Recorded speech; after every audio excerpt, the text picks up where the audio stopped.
आशुतोष वर्मा जी, तस्वीरें दिखा रही हूं और अब चाहें तो आपको फिर से तस्वीरें दिखा सकती हूं। ये जो लाइन बॉर्डर पर लगी हुई है और जो ये लोग बता रहे हैं कि ये भारतीय नहीं बांग्लादेश के रहने वाले हैं, यहां सारे डॉक्यूमेंट्स हासिल करके वोट पाने का अधिकार इनको मिल गया था, लेकिन एसआईआर से नाम कट गया। क्या करना चाहिए इनका? इनको बाहर भेजना चाहिए कि नहीं भेजना चाहिए?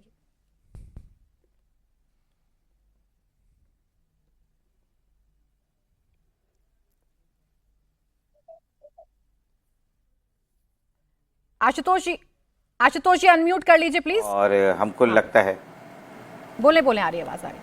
मेरी आवाज नहीं आ रही है? आ रही है Unmute बोले करने बोले। के लिए। हाँ हाँ, ठीक है।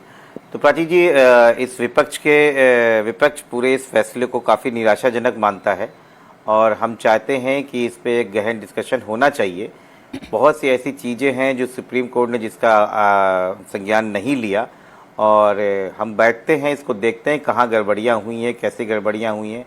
लेकिन ज़मीन पे जब भी कभी ये काम हो तो हम ध्यान रखेंगे कि ज़्यादा सतर्कता रखी जाए, जिससे कहीं से भी तरीके से पीड़ित, पिछड़े, दलित, अल्पसंख्यक, गरीब तबके का वोट ना काटा जाए, जो हमें संविधान अधिकार देता है मताधिकार का।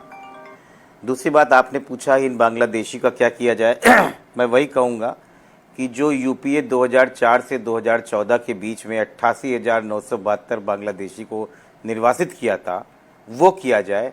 वो ना किया जाए जो एनडीए ने 2014 से लेकर 2026 तक जो टोटल मिला लिया जाए तो अभी 3,000 लोगों को भी निर्वासित नहीं कर पाए हैं और सिर्फ चुनावी मुद्दा बना के रह गए हैं। मुझे लगता है कि बॉर्डर की सिक्योरिटी, बॉर्डर में घुसपैठियों का आने का काम मिनिस्ट्री ऑफ होम अफेयर्स, गृह मंत्रालय का है, अमित शाह का है और पिछले 6 सालों से लगातार वो पिछले 11 सालों से लगातार भारतीय जनता पार्टी की सरकार है। और अगर ठीक से गिना जाए तो आज 3,000 बांग्लादेशी भी ठीक है आशुतोष जी, और नहीं इनको गए बाहर हैं। भेजने तो का काम भी ये भारतीय सरकार जनता करने पार्टी की के बात पास कर रही जाता है। अगर ये सरकार जिम्मेदार है तो ये सरकार ये भी कह रही है कि हम इन घुसपैठियों को बाहर भेजेंगे। लेकिन प्राथमिकता देखिए ना, एसआईआर हुआ तब जाकर पता चला कि कौन कौन घुसपैठिए हैं। आशुतोष जी आप कहें तो मैं आपको फिर से सुनवा देती हूँ जो ये बातें बता रहे हैं। इनके पास वोटर आईडी कार्ड है, इनके पास आधार कार्ड है, इनके पास राशन कार्ड है, इनके पास सारी योजनाओं का लाभ है। एसआईआर में नाम कट गया तब जाकर ये लोग यहां से जा रहे हैं। इनको पता है कि अब नहीं रह पाएंगे। प्राची जी, पहली चीज, यूपीए 2004 से 2014 के बीच में कोई एसआईआर नहीं हुआ था और 88,792 बांग्लादेशी को निर्वासित किया गया था। ये लोकसभा में दिए गए एक पत्र के अनुसार, एक क्वेश्चन के अनुसार दिए गया वक्तव्य है, आप जाके सेट कर लीजिए। एनडीए लगातार इस बात पे घुसपैठियों का लगातार बात कर रही है। 2014 से जब आई तो 998, 2015 में 474, 2016 में 308, 2017 में 51 लोगों को और 2023 से 24 में 2,331 लोगों को बांग्लादेश में वापस किया है। आप भारतीय जनता पार्टी के लोगों से पूछिए कि आप सिर्फ बातें करते हैं और यूपीए जो है उसने काम करके बाहर मैं तो पूछ लूंगी, तो चुनावी बातें करना बात का जवाब दे जुमला देंगी फेंकना अलग चीज होती है, लेकिन हकीकत लेकिन अभी जो मुझे दिख रहा है और जो तस्वीर मेरे सामने है, जो रिपोर्ट्स मेरे पास आ रही हैं, जो मेरे सहयोगी बांग्लादेश के बॉर्डर से मुझे भेज रहे हैं, अभी तो मुझे यही समझ में आ रहा है कि एसआईआर ने कम से कम खलबली तो पैदा की इन लोगों के भीतर।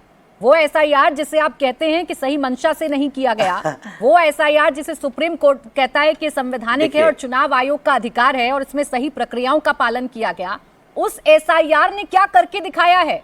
इन घुसपैठियों के अंदर एक डर पैदा किया है और ये खुद देश छोड़कर भाग रहे हैं।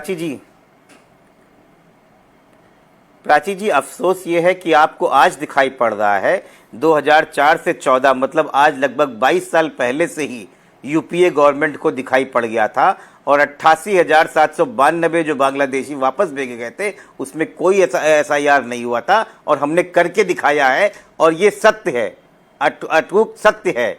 भारतीय जनता पार्टी आज भी नहीं कर पाई है। टोटल मिला के 3,000 लोग वापस नहीं किए 11 सालों में और बातें बड़ी कर रहे हैं। घुसपैठियों पर इस सरकार की प्राथमिकता, शाजिया जी बैठी है, वही आपको जवाब देंगी। इस पर मैं आपको जवाब नहीं दे सकती, मेरे पास आंकड़े नहीं है। शाजिया जी आपको आंकड़े बताएंगी। मैं आपसे ये जानना चाह रही हूं, जिन लोगों के नाम कटे, जिन पर आप लोग इतनी आपत्ति जताते हैं, आज सुप्रीम कोर्ट ने भी कहा कि डिलीट करने का अधिकार चुनाव आयोग का है और चुनाव आयोग ने डिलीट करके दिखाया है। क्या आप चाहते हैं कि ऐसे लोगों को वोटिंग अधिकार मिले? एसआईआर हुआ तभी तो इनके नाम कटे ना। नहीं, कतई नहीं, कतई नहीं चाहते हैं, लेकिन मुझे लगता है कि इस बात को पहले समझना चाहिए। क्या एसआईआर की वजह से बांग्लादेशी वापस जाएंगे? ये गलत है, आपका आकलन ही गलत है, क्योंकि मैं जो आपको तथ्य दे रहा हूं ये हिस्टोरिकल रिटन फैक्ट है।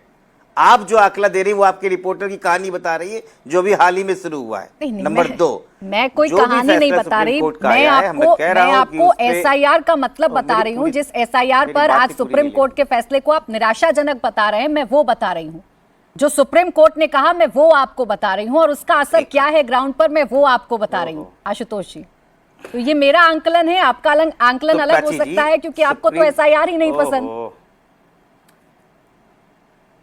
प्राची जी अभी भी नहीं पसंद है और सीना ठोक के कहते हैं एसआईआर गलत है। ऐसा नहीं है कि सुप्रीम कोर्ट ने जो कह दिया वो पत्थर की लकीर है और ब्रह्म वाक्य है। इसके पहले भी देश में ऐसे कई चीजें हुई हैं जिसमें सुप्रीम कोर्ट ने अपने आप को गलत माना है। केशवानंद भारती का केस पढ़िए जाके, उसमें साफ साफ उन्होंने प्लीडेड गिल्टी माना है। शिवकांत शुक्ला और इमरजेंसी एक्ट 1971 में उससे बार बार उन्होंने कहा हमसे गलती हुई।